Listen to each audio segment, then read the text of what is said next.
Hello everyone. What's up, guys?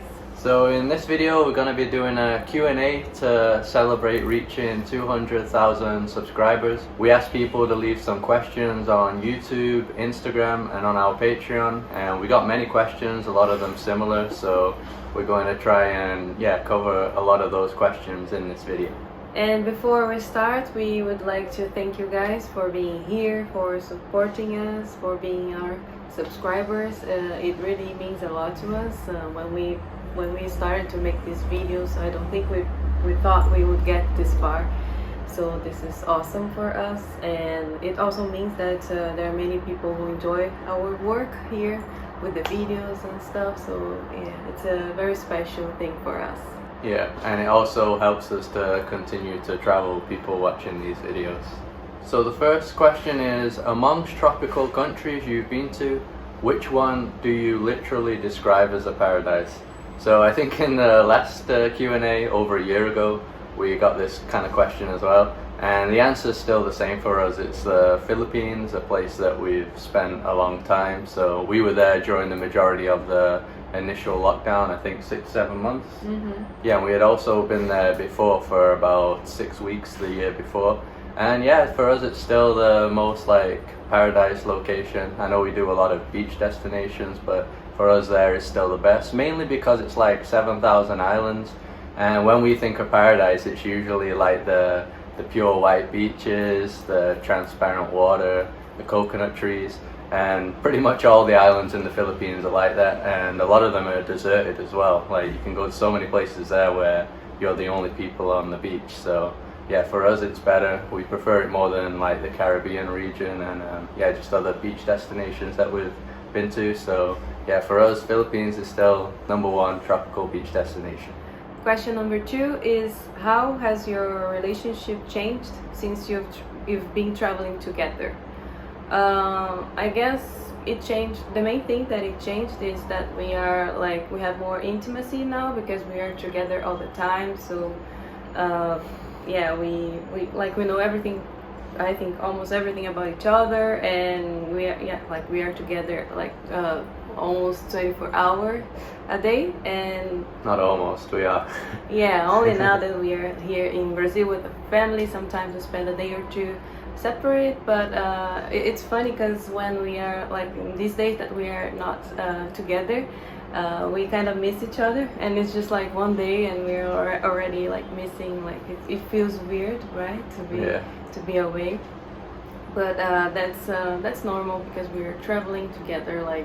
We don't think all couples would be able to handle that, because it can be a bit too much sometimes when you need some space. But I think we handle that in a good way, because we have our own things. Like I have some series that I watch by myself, and you do like the same. You have your movies or series, and we know that sometimes when we need some space, we go for a walk by myself, or he does the same. And I think, but like you guys can see, we are very calm, and we don't argue. We don't a lot screaming. We never do that. It's just sometimes we have different opinions about something, but it's never like a big thing. Yeah. And I think maybe the worst part is not traveling, but working together. But I think we're handling that in a good way as well.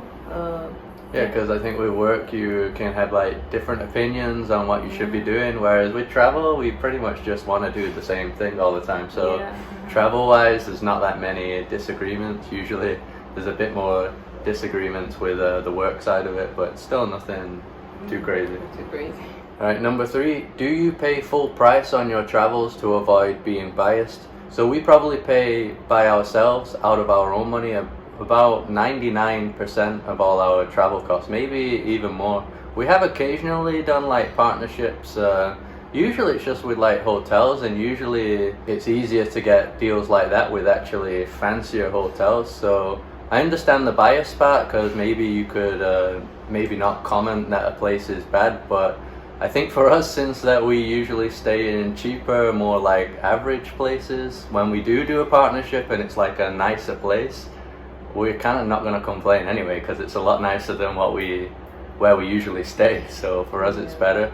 And a lot of the times when we show places, we don't even really comment on whether we recommend it or not. We just show the place. So that's what we usually offer to the companies or hotels, just to show the place and give our opinion, but not be like exaggerating and saying many good things about the place. We just say our opinion. Well, a lot of them don't even say that you have to give an opinion at all. It's just show the place.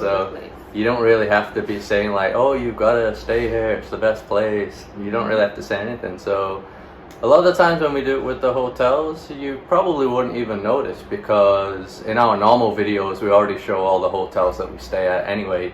Even though we don't have any partnership with them, we're still kind of promoting all these places and these tour companies that we're just paying for anyway. That's just what we show in our videos, so it doesn't really make much of a difference. With tours, very rarely we've done it. We have done it sometimes, but yeah, I mean, so far they've always been good tours. But we have spoke between us, like if we did do some partnership and it was just an absolute disaster, yeah, we'd have to speak with them and just say, look, this isn't gonna work, and then maybe we just offer to pay and just be like, we're gonna pay and give our honest opinion. But so far it hasn't really come up, mainly probably because we don't do it that much. So because it's usually a lot of work. It's not just talk to the company. We need to like create our portfolio and then look for the right person to talk to, and then sometimes they don't get the email, go to the spam folder. It's just a bit a lot of work sometimes, and we usually don't have that much time to do that. Yeah, you'd have to like plan it far in advance, and usually we're just kind of booking things last minute, so it doesn't happen that often. So number 4, how far does the production of content for your videos impact your daily life? I think it does impact a lot, because it's our job. So we do work on jumping places a lot, and sometimes too much. We don't have like because when you have a 9 to 5 job, you have like those hours that you work and then you go home and you don't work anymore. But since we travel and we do this like our job, we are basically working Sundays, Saturdays, and even after like 10 p.m. So sometimes we work more than we used to in the past. But sometimes we work less though. Well, yeah, it's just it's hard to measure that.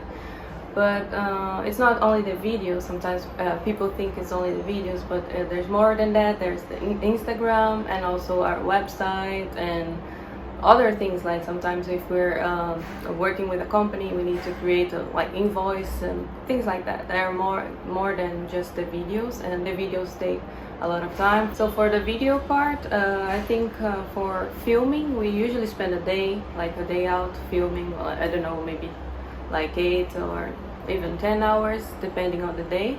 And also editing is usually depending like for 5 hours, 6 hours, depends on the internet. But the thing is though, with the filming, it kind of doesn't impact, because it's just a day of travel. Like if we weren't filming, we'd still be traveling to these places that we go to.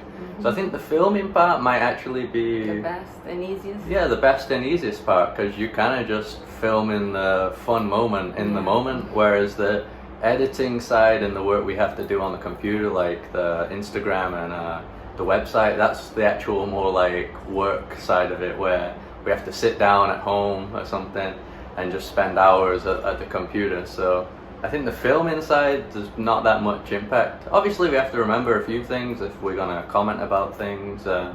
Maybe there's some important information that we think will be good to provide or something, but I think that's about it. It is the easier side, and then the editing side's like, I would say like the more boring side, but we also enjoy it as well. But sometimes, yeah, we do have to plan like, okay, we're gonna have to sit down today, not have any fun, and do some work.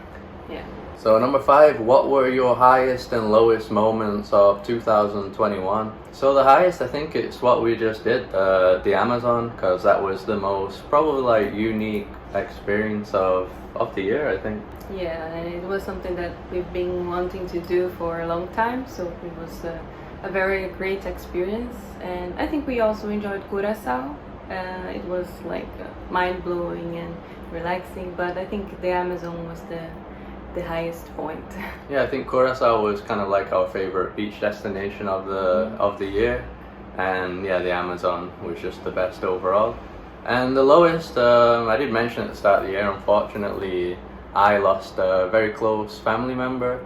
Well, that was at the start of the year, and then I lost another one just like a month ago. Basically, the two people that I lived with when I was living in Brazil for 6 months, the two people that I lived with both passed away this year.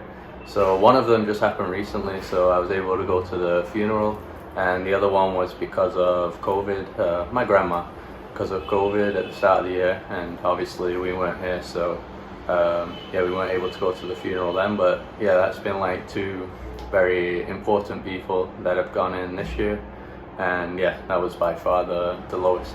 So next question is, how did you guys meet and where you are living currently? How did you deal with the cultural differences, if there were any?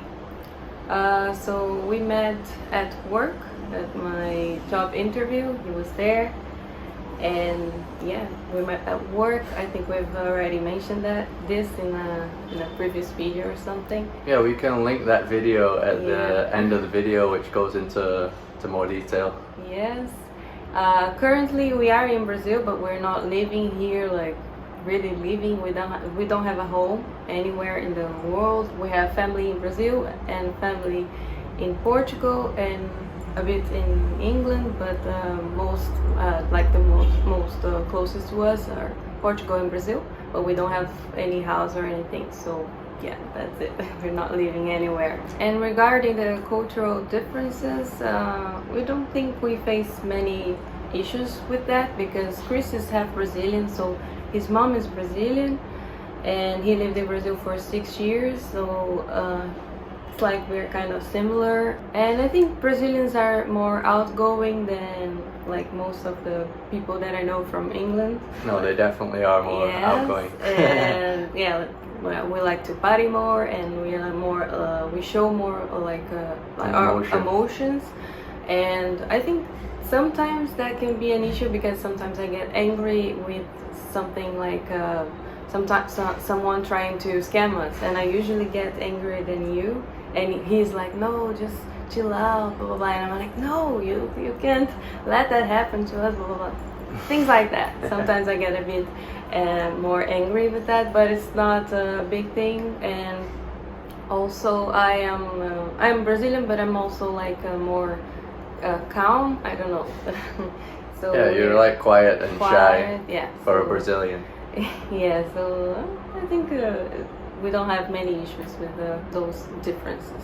Yeah, I think although the cultures are different, it's not like a huge difference. Like maybe if it was like an English person with someone from Asia or maybe India, where sometimes the religions are completely different as well, and just the way people live is so different. But I think here in South America, it's still a bit closer to Europe in that sense. I mean, a lot of the people that came here were from Europe, right? Yeah. So a lot of the ways of living and stuff is pretty similar, so didn't know if there's that much difference really. Yeah. The next one is asking if there's ever been a place that we visited that we felt unsafe walking around with the camera. So not really, we've never been too paranoid. Like in Rio right now, we know there are like pickpockets. There's actually some issues going on right now around Christmas and New Year's with it being busy. There's lots of pickpockets around. So we do pay attention a bit. I don't think we feel like scared though. And also because we use just a small GoPro. A lot of people don't even notice that we're filming because it's not like a big camera. So it's like the perfect discreet camera for for safety as well. So far I've never felt unsafe. We've never been anywhere that somebody's told us that it's not safe to film. I've seen videos from other vloggers where sometimes someone in public will comment and tell them, hey, it's not a good idea to have your camera out. But no one's ever said that to us anywhere. Yeah, I think we are very careful. Like since I lived in Brazil since I was born here, so I know. I think sometimes I notice that the place looks a bit kind of sketchy, so I just put my camera away, like inside of my bag, and it's not like every day that I go out with my big camera. Like 90% of the days we just use the GoPro. And yeah, but I think in Brazil, we, like, not all Brazil, but here in Rio, we are more careful with that, because we know that sometimes it can be a bit dangerous. And I think we also had the same feeling in Dominican Republic, but only on Santo Domingo, which was the capital. Other places I think we felt a bit more safe. Yeah, so usually it's in like the big cities, big busy cities, that's usually where like pickpocketers are around. But yeah, not really. I still film in the crowds, so I'm not like paranoid about it. But like Carol said, her big camera she won't take out, which she uses for like photos. And if I want to use a drone, I usually go to like a quiet spot, usually where nobody's around at all. And you fly with a drone far away anyway, so even if somebody notices it in the sky, we're not usually close to where the drone is. So yeah, never had any issues with that kind of stuff. Next question is, any plans to travel Africa? Plenty of great beaches along the Indian Ocean, Zanzibar, Kenya, Tanzania, Mozambique, also Cape Town and Durban in South Africa, to name a few. Yes, we do have plans to go there, especially Zanzibar, Tanzania, Kenya and South Africa as well. But for now we don't know when we're going. We hope that we'll be able to go on 2022, but we don't know for sure. We don't have flights booked already or anything like that. Well, the main one that we're planning to go to is Egypt, not Northern Africa. That might be one of our next destinations. We are planning to go there in a few months, and depending on how the borders are on everything, you guys know that everything keeps changing all the time, but that's one of our next destinations, hopefully. Yeah. Alright, the next one is asking about the camera and video editing software that we were using in our early videos. So when we started, we already paid for a video editing software, not a video editor, I edit the videos, but the software, and that was Adobe Premiere Pro, and I think it was around $20 a month. So we already started with like the good editor. And the camera that we were using back then was a Canon G7X Mark II. It's like a small little camera. It's not like a super expensive one. So we were always using that. And then we had a DJI Mavic Pro, the first DJI Mavic Pro, which was like a bigger drone, but still you can take it in like a backpack. And now we got a new laptop, which is an Apple laptop. So I'm using the Apple editor now, which is Final Cut Pro. And I'm finding that editor a lot better. I prefer it more than the Adobe one. They are kind of similar, but I prefer a few things on this new editor. And for that one, I think it was, I can't remember, $200 or $300, and it's just a one-time fee for you to use forever. So in the long run, it will also be cheaper than using Adobe. And now we use mainly the GoPro, GoPro 9, Hero 9. I'll probably get the newest GoPro Hero 10 at some point, but I think they're pretty similar. So we've been using that for quite a few years now, the GoPros. So that's even smaller and even cheaper than the camera that we used at the beginning of the vlog, the Canon one. So that's kind of funny. It's like we've downgraded, but it's actually a better camera, like the stabilization, and yeah, it's just a good camera. The only downfall is in low light, so at nighttime the image goes really crappy. So that's the only bad part, but that's what we use now.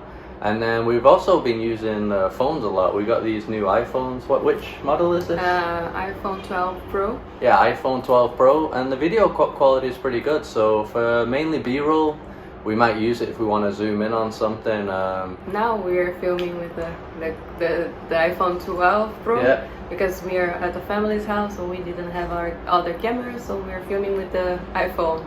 Yeah, so it's been really useful. Like, we didn't get it thinking about filming video, but if you just have a phone like this nowadays, you can vlog on one of these. They're good enough now. And then besides that, Carol has a Canon. What is it? Canon EOS RP with the original lenses. I plan on buying better lenses in the future. Maybe next year, we'll see, because the lenses are very expensive. And that's it. Yeah. We have the drone. You already mentioned it. Oh yeah, now I have a different drone. So I have the DJI Air 2, which is smaller than the previous drone that I had, and yeah, I had that for almost 2 years now. And yeah, it's the best drone so far. And Carol's camera, we use it sometimes for B-roll, but it's mainly just for photography. Next question is, how do you secure your internet connection while traveling? Like, do you use a VPN? Yes, we do use a VPN. We use a Surfshark VPN for almost 1 year, 1 year and a half now, and that's the way we try to keep our data safe. Because I think like 80% of the time we're using public Wi-Fi, so yeah, it can be a bit dangerous. But yeah, we're using Surfshark and we really like it. Yeah, we're using that on all our devices, so the phone, laptops. And we actually have the link in the video description, so if you want to check it out, it's pretty cheap if you do a long-term plan. And we've had no issues, we can connect everywhere with it. Alright, this question is asking about when we're planning our trips and excursions. Is there a specific site that we use? What goes into the planning stages? So there isn't really a specific site. I mean, right now we're about to go on a trip in a few days, so usually we'll just go on Google and put like things to do in, and then the name of the place, and then we'll click maybe on like 10 of the links or something, go through them. A lot of them will name the same places, right? So we still go to the main attractions in the majority of the places that we go, and then occasionally we'll see some more like off the beaten path ones that look cool, so we go there. And sometimes we've seen places that are on Instagram or from other travel vloggers that we've seen that have been to that place. We watch travel vlogs as well, so the next destination that we've been going, I have been watching some travel vlogs, and then that's usually the best way to find really different things to do, because yeah, a lot of travel vloggers do some things like us, I think, that are not like the most obvious places to go. So yeah, that's pretty much how we plan it, right? And I think with the internet now, you can plan a trip within a few hours, really. I mean, there's so many sites now that just lay it all out for you that yeah, it's very easy. You don't have to do like weeks of planning, really.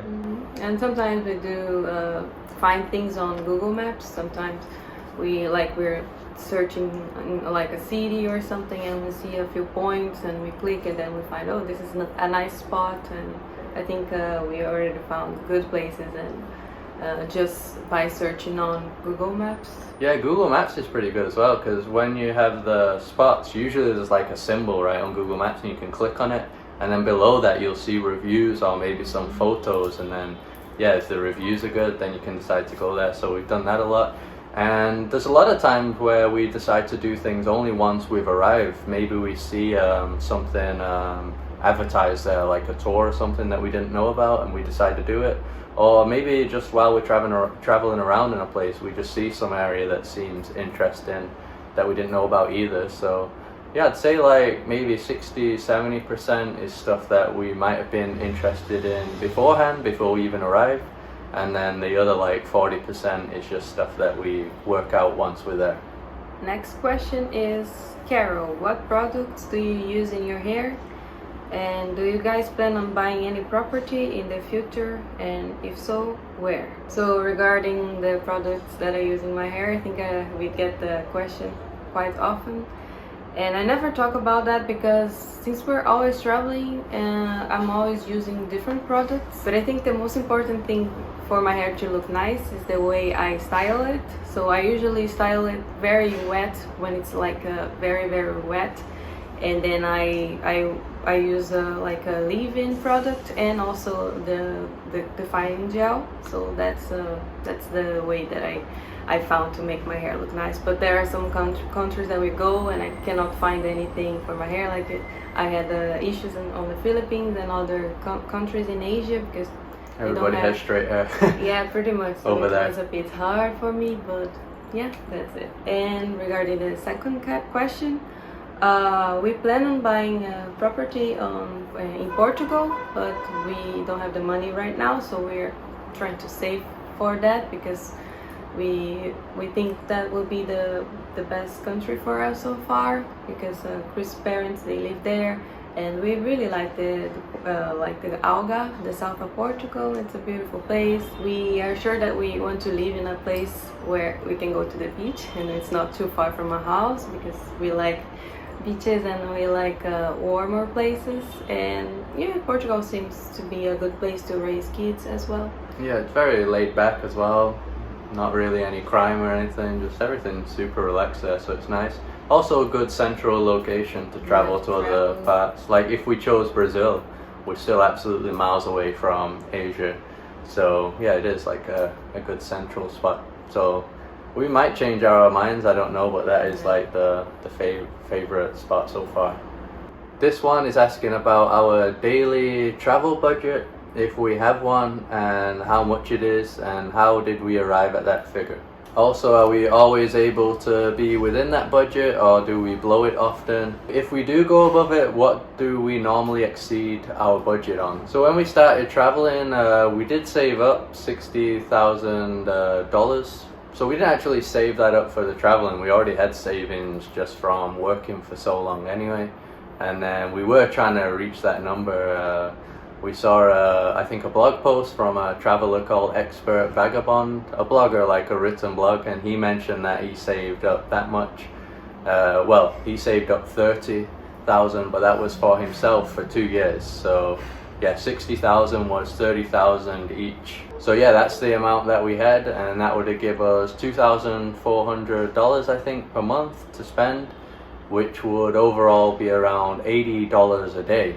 Which, depending from where you're from, that might sound like a little or a lot, but in the first year we were mainly in like Southeast Asia, so it was actually quite easy to stay below $80, and that's for the both of us. But that's because we were like backpackers, so we weren't staying in nice places, we were eating cheaper food, local transport, but doing that we were easily able to stay below 80. I think even some days in like India or Southeast Asia we could spend like $30 for the both of us, so that's like $15 each. So obviously if you're spending like multiple days way below your budget, that means on other days you can go above your budget, right? So that would be more like with boat tours, like expensive tours, but even some tours in Southeast Asia, depending what you're doing, doesn't go that much above that budget. So I think in Southeast Asia we were easily able to stay below the budget, and we weren't even doing it on like extreme budget. There's people that stay in hostels and eat cheap street food. So you can really make your money last a long time in some countries. And we haven't really been to that many expensive countries yet, so the way it worked out is the second year of traveling we were supposed to do like Europe and the more expensive countries, but then COVID happened and we ended up being stuck in like the Philippines for 6-7 months. And then after that we just went and spent over 3 months with my parents in the Algarve, which is Europe, but at the same time we're spending time in my parents' house, so you're not spending anything on accommodation, cooking a lot at home, so you're saving a lot of money that way. So I think in a way COVID actually made us save a lot more money, kind of, just because we've been traveling at a lot slower pace, and we've also stayed a long time with family. So when we went to Houston for 5 weeks, we spent time with a family friend, and then here in Brazil we've been here for months, and although we have traveled around quite a bit and obviously had the full travel costs, we've also spent like months at Carol's family's house and with my parents, where our expenses hasn't been high, so it's been a lot easier to manage expenses during this time so far. We think in 2022 it's probably going to be the most that we're going to spend overall, just because we're going to be traveling more. I think we're not going to be traveling so slow. So like a plane ticket or something can easily exceed the budget, but like I said, because we're below our budget on so many days, it kind of balanced out during that first year. And but we don't usually count like per day, but we usually count per month. So at the end of the month we'll check how much we spent and how much we still have, things like that. But we're not very, like, how do you say, strict with the budget, like daily. We're not like that. And I Mainly, think mainly because of YouTube now as well. Like Yeah. now we actually get an income. So the other years we was just digging into our savings kind of thing. So I think we were more like paranoid about it, but now we actually have income coming in. yeah, so that makes us feel a bit more relaxed, and like because of YouTube, and also because we stayed like this last year with our family so much, I think we now have a bigger budget per day. Next question is, how many kids would you like to have, and will you live by family or still travel around? I think for now we just want to have one kid, right? And well, we think we'll have to settle down, but not too much. We will have to. I think we'll try to buy a property, like a house, to live and to have the kid. But we also think we'll try to keep traveling, because we see other travel vloggers doing that, and other people doing that. They can travel with kids for, I don't know, maybe a few years until the kid needs to go to the school, or maybe we'll try homeschooling. We'll have to see, but we want to keep traveling, to find a way to keep traveling if that's possible. Yeah, I mean, it's probably gonna be a bit slower, right? It'll be more of like a mix, probably, like living maybe in the Algarve for a few months and then take trips from there around. We really don't know. We don't know how it will be. We haven't really looked into it that far yet. Probably in like 2 or 3 years, we'll look into that more and see how other people do it. I know some others do homeschooling. I don't know if that's something we would really want to do. So yeah, we'll just have to find out. Have you ever visited a snowy place? That would be cool. So yeah, obviously if you're watching our channel a long time, we're mainly in tropical places. Like I just said, that was kind of because of COVID too. Like our first year we did plan it to be like a tropical year, but then because of COVID, the second year ended up pretty much just being all the Philippines. We never got to go to Europe or anything. And then this third year, still kind of because of COVID and wanting to spend time with family, we ended up still in pretty much tropical places like Brazil. And before that we were in Mexico, Dominican Republic, Curacao, places like that. But we have been to a snowy place before. Before we started the travel vlog, we did go to California once during the winter, and there in places like Lake Tahoe and Sequoia, I think it's called, National Park, it was completely snowing. But it wasn't actually snowing, it was just snow on the ground. So Carol's still never seen snow No. falling from the sky. So that's something that we definitely got to do. And our next trip is like a snowy destination, so I might as well mention it now. We're heading to Argentina in about 5 days to visit Patagonia, which is the southern region. Yeah, it's going to be a new experience for us, like a snowy, cold, mountainous destination. But right now it's not winter there, it's currently summer, so we won't see snowing falling, but we'll see like glaciers and like ice everywhere, I think, and yeah, we're very excited. Yeah, and also if COVID hadn't happened in 2020, we were supposed to go to Iceland, which we might still do in 2022. So yeah, we definitely wanted to go there around the time where they have the Aurora Borealis, try and get the northern lights, and that is when it's cold and icy. And in general in 2022, that is the plan, to experience like different cultures, different places, and not just be in the tropics all the time. I'm sure at some point we'll do the tropical beach destinations again, but we really do want to experience more of what's here in the world, different things, and not just keep doing the same things.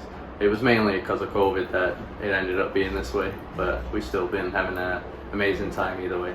Next question is, in the last Q&A, you guys mentioned that both of you were traveling for 2 years and were traveling for 1 more year. Has that changed today?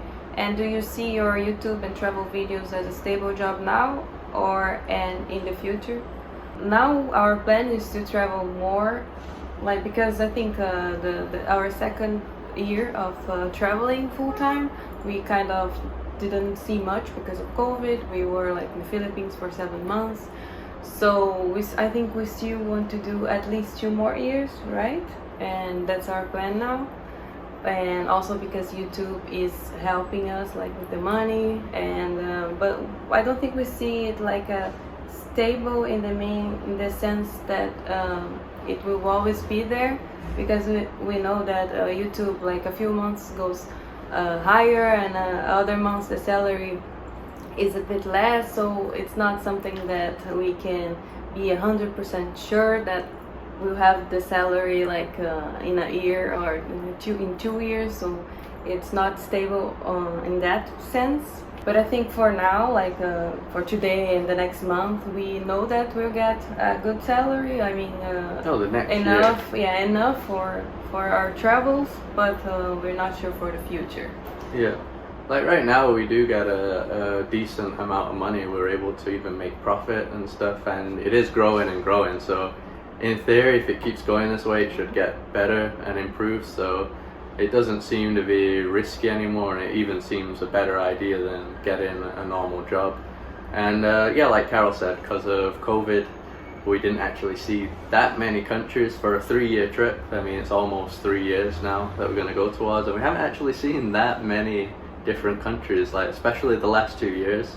We haven't seen that many at all, really. Maybe just like 6 or 7 in 2 years. In 2 years, yeah. Yeah, probably in the last 2 years, 6 or 7. So obviously, if we'd been to Europe, where all the countries are small and close to each other, we've probably seen a bunch of countries. So that's really what we want to do in this next year. We might still have to take it a bit slow anyway, because yeah, it's still COVID around, right? It's not looking too bad. I know there was this Omicron that came out and everyone got worried, but so far the deaths don't seem to be increasing, even though the cases are going through the roof. So yeah, we're still hoping it's going to be a more normal year. Okay, this next question is asking us what inspired the both of us to travel the world. I think for me it was mainly just that sensation of freedom. So we were both doing jobs for many years that we weren't really interested in at all, and for me that was a big problem in my life, that I never really knew what I wanted to do as a job for the rest of my life. I couldn't really see anything that I thought I'd be happy doing for years and years. And when we started traveling, we had like a long distance relationship. She lived in Brazil and I was living in Houston, Texas for a while, and usually when we'd get together we'd actually go on trips together. So our relationship was kind of based around travel already. Every time we would meet, we'd go on trips, and then yeah, we just enjoying it more and more. We'd be super excited to obviously meet each other, but obviously travel together to new places. And I think on one of the trips we were just talking about it more, because I was on Instagram. I would follow these like photographers and people that were just traveling. That was their job, doing like photography. I didn't know about YouTube back then. And yeah, we would just discuss about that thing. We'd be like, no way, there's people that actually experience this all the time. It's not just 2 or 3 weeks in a year. But then I had no idea how they do it, but it was already in my mind like, wow, people actually have this life. And then I think on one of the trips, since we were so unhappy with our jobs, we just already decided like, let's just sell everything, save up some money and travel without thinking about earning money. No, we just decided to start saving money for that. And it's, you know, we were like, oh, we'll just save money, because if you have money, even if we give up on that dream, we'll just do whatever we want with the money. But our main goal was to travel. And during that time that we were saving money, we started to see how we could do that, travel and just living off travel. And then that's when we heard about YouTube, and we didn't know if we would be able to get to a point where we could make money from YouTube, because at that time it was something new. But yes, I think that's how it all started. Our inspiration was just to have this the freedom, and for a few years. And then probably just have to go back to a job again. We didn't know, but we found YouTube just by chance, really, because we were planning to travel full time. I think I started searching on YouTube for travel videos. I didn't know there was just regular people making travel videos. I thought it'd be a video of like a production company, like a television company, putting something on YouTube. But then I realized there was these bunch of people just like us, normal people, that are just making their own videos traveling and somehow making a living off it. off of it. I didn't know how they were doing it back then. I just kind of just went OCD and bought a camera and started making videos all of a sudden. And then I think at the beginning we were just happy even making like 50, $100 a month, because like I said, in Southeast Asia sometimes that might pay for like 2 or 3 days, so we were already thinking that was awesome. And then as your subscribers grow, your viewers grow, the money just goes up and up. So I think at the end of 2020, round about the time when we went back to the Algarve from the Philippines, we were kind of started to break even. And then this year has been more like making profit. Maybe some months breaking even, but we have been able to start actually making money. So if we want to put money in savings or something, yeah, we can do that now. And we're hoping 2022, if it keeps going the same way, we'll still be able to make profit, and yeah, it'll help us planning for like a future, like we just said, with buying a house and having kids. Not only that, but also to travel more. Because I think if YouTube didn't work out, I think we would have stopped already. So no more videos, no more travels. But which is good that now that we can keep traveling and showing our adventures here. Yeah, if it wasn't for YouTube, we would have run out of all the money for sure already. And I think also some kind of inspiration that we had was like more of a inspiration for a person would be Anthony Bourdain, because we really like him. His travel program, Parts Unknown. Yeah, we still watch it. It's very inspirational, and also the way that he presents the programs and everything. He's like a very laid-back person as well, so very inspirational. And for me, also another person is Gloria Maria. If you are Brazilian, you know who she is. She's a lady from Brazil, and she has traveled all of the, like I think probably all countries in the world, and she had a program, like a TV show, and I used to watch some of them when I was like younger, so also an inspiration. So now I had 2 questions that we got those questions a lot regarding 2 countries. So people were asking, when are you coming back to India, and when are you coming back to the Philippines? We got those questions a lot. We don't know yet, because I think Philippines is still closed, like the borders are still closed, and I'm not sure how the situation is in India, but like we said, we are planning on visiting different places and experience different cultures the next year, 2022, and so we don't think we're going to be visiting those countries anytime soon. Maybe the other year, we don't know, but yeah, probably not the year coming up, because like we said, we just spent a lot of time already in those countries.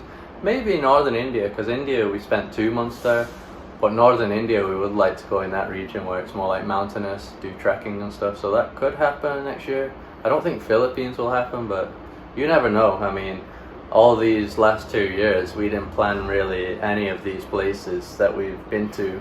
It's just happened because of COVID, so probably wouldn't have visited any of these places in the last 2 years. Brazil, because our family lives there, but I think the other ones like Mexico for so long probably wouldn't have, but just have to see what happens. And I think we're talking like next year, because we are filming this on the 31st. Yeah. So, oh yeah, you're going to be seeing this already this year. Which is next year. Which is this year. Yeah, no, when we say next year, we're talking about 2022, which probably for you guys is this year right now, the start. Alright, someone saying tips for new bloggers, please. Probably mean like tips for new vloggers. So I think the main thing at the beginning is just a lot of patience. It's very slow, the travel vlog. Like we barely got anywhere in the first year because you have no subscribers. So when you post a video, I mean, it's very hard for people to find it because you don't really have anyone. You probably even rely more on like family and friends, but even then I don't think it really gets you anywhere. So I think basically you just keep having to post videos and then just wait on the YouTube algorithm to somehow show one of the videos finally to a lot of people. And then even when a video does blow up, it kind of doesn't mean that you've made it yet. you can have one video blow up, but it still doesn't generate much traffic to your channel or an audience that want to keep watching further videos. So yeah, you just gotta keep doing it, keep grinding, and it's just a lot of work for nothing in return at first. So I think it's like an investment, because like you're gonna spend money with camera, with the travel video or whatever you're editor, doing. yeah, and everything. You're gonna spend a lot of money, and in the beginning you won't get anything in return. So I think for us it took more than a year to get something in return, and I don't know, maybe 2.5 years to get like some profit. So it is a lot of work, it is a lot of expenses, you're gonna spend money with it, and many people give up because you don't see the growth right away. But I think if that's what you really want, you need to keep doing it and have patience. And yeah, I mean, like there were many moments where, like we said, you spend the whole day filming little bits, and you spend all this time editing at home, and you getting nothing in return, and your channel doesn't seem to be going anywhere. and sometimes you get like, haters. haters. Yeah, so you can be not getting very far, and then also have people like insulting you or being nasty to you or saying your video is bad. So you kind of just gotta get past all that like big hurdle of the beginning, and then yeah, I think the thing is with YouTube though, it can blow up at any time. So some channels start and then straight away they already blow up, so you might end up comparing yourself to them as well, like seeing people just blow up way faster and going way past you straight away, and you've been doing it for like years. So really it's just a hard grind. I think I saw an article once that it's less than 1%, I think way less than 1% of people on YouTube that are actually successful. By successful I mean make a living off it. So yeah, the majority of channels don't make it, but I do see a lot that give up because of these different reasons. A lot of them give up because of haters. I've noticed that the haters are really bad, by the way, or just people being nasty. So yeah, we've seen YouTubers that have given up just because of that, like mental health. So it's kind of like a tough thing to get into in that aspect, but I think you just got to keep grinding. And also important to do videos that you actually like doing. A lot of people I think sometimes start trying to make videos because of trends and stuff. Maybe they're not even really that into it, but it's going to be hard for you to keep doing it in the long term if you're not really interested in those kind of videos in the first place. So like for us it's easy because we just want to travel. If we weren't making the videos, we'd still want to travel, so it's kind of easy to make these videos for us because we obviously like doing it, and we know in a few years we're still gonna enjoy making these kind of videos. It's what we're interested in. We noticed on YouTube there's people doing all kinds of videos, all kinds of like things that you wouldn't imagine there's someone doing and filming that. And sometimes for us, like, why would somebody be interested in watching that? But there are many people interested in watching like everything. So Yeah. if you like something, if you like to be like show something that doesn't seem very normal, maybe you have an audience for that. So Yeah. just be real, and yeah, don't be a sellout. Maybe. Do you guys have health insurance? I'm afraid to travel and get sick. Yes, we do. We use World Nomads since the beginning of our travels, and yeah, I think we never needed it. I think once we went to like a clinic in Bali. I don't Maybe. know. You had like an infection in your ears, but it was very, very cheap, and we never really needed. But we still buy the insurance because you never know what's gonna happen, and if you need some help, I think you do need to have a health insurance. Yeah, so we use World Nomads because we saw a lot of other YouTubers and bloggers use them, and some of them did have stories of where they said they were actually good and they got money back and stuff, but luckily for us we've never really needed to use it. So yeah, it's a good thing, right? You don't want to be sick. It's one of those things that you want to pay and not Just have in to case, use, yeah. just in case. So this next one is a guy saying he was a little worried about my health for a while. Did I ever seek treatment for my digestive issues? Did it help? And I'm looking better, so Yeah, that's good. So some of you might not know, but in a video probably around 6-7 months ago, I mentioned that I was having some really bad issues with my gut where I'd kind of feel really sick, feel like I was going to faint sometimes. I get headaches, muscle spasms throughout my body, sometimes all at the same time, and just generally just feeling unwell every day and not a lot of energy. And I only mentioned it then because it was almost looking like we'd have to stop traveling. But then after that, we kind of realized that some foods kind of triggered my problem less than others. So just through a bit of a different diet, we're able to control it, but never really got to the bottom of it. And we spent the last few months here going to gastro, and we kind of found some stuff out now. So it looks like I have something called leaky gut. Not going to go too much into it, but it's almost like the name, like your gut's leaking. So when you eat foods, a lot of the food particles, different things go into your bloodstream. It's basically like your stomach lining has holes in it, kind of thing. And that's caused me to have a lot of allergies. So the crazy thing is, I did an allergy test the other day, and I'm basically allergic now to all fruits, grains, and vegetables. Like a temporary allergy because of this leaky gut, but like highly allergic to all these things. So even rice and beans, which I've been eating like crazy in the Amazon videos. So right now I'm kind of on a carnivore keto kind of diet, maybe for a month, and I've been feeling great this past days. But obviously then I'm not eating any vegetables or anything, taking multivitamins. But the idea is hopefully on this diet my stomach heals because I won't be having allergic reactions, and then I get better. So that's kind of what's going on. Basically the issue was just being in an allergic state and inflammation all day from eating foods that my body's not reacting well to. Yeah, it's like it was like an immune response to this thing Leaky on your gut. And yeah, it was crazy seeing all the results from the allergy test. It was almost hard to believe. Yeah, it was like 40 tests, and I don't know, 35 was positive, like highly allergic. So it was very scary at the moment. But Yeah, because they had levels like low allergy, moderate allergy, and high, and like 90% were high, and the other ones were moderate. So, and I've just been eating these foods this past year and never getting better, and that's kind of why. So cutting it out now, just a lot better. So next question is from one of our patrons. Question number 1: with all the pictures Carol captures, are you guys thinking about publishing a photography book?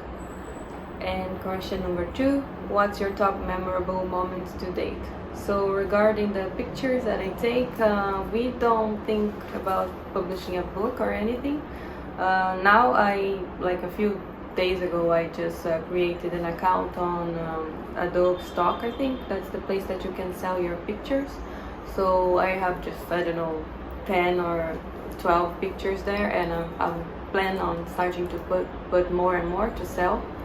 And that's another way to make money as well, because since we've been traveling a lot and taking a lot of nice pictures, I think we should make some money from it. Yeah, make the most of it. Try to. And regarding the most memorable moments that we had, I think one was the Amazon, like all the experiences that we had there. Another one was during our trip to Vietnam, northern Vietnam. Yeah, the mountains, right? On the scooter. It's amazing. Amazing. Island hopping on the Philippines. It was just mind-blowing everywhere. All the islands were just amazing. What else? Another one is the camping in the desert of India, the Thar Desert, where we went out by camels, and then we just slept in the open desert, like nothing above us or anything. We're just the stars. That was probably the top 2, maybe even the top experience ever. Might be the best one actually, that one in India in the Thar Desert. And then maybe Bagan in Myanmar, which was like over 2,000 temples, and you can just go in exploring them all and there's nobody really there. And then the Amazon, like Carol said, I think those were the major ones. Yeah, and also memorable for me, like I have the exact image on my mind. of the day that we arrived on the Philippines. It was like the first trip ever of our full-time travels. So I remember we arriving by plane, and you started to cry. Yeah, I even got emotional because I so couldn't believe that we were actually doing it. And we had been saving money for a long time, and while we were saving to travel full time, I think during those years of saving, you never really think it's coming, you know what I mean? Because you're waiting for so long. You're like, are we actually going to end up traveling? You have all these doubts.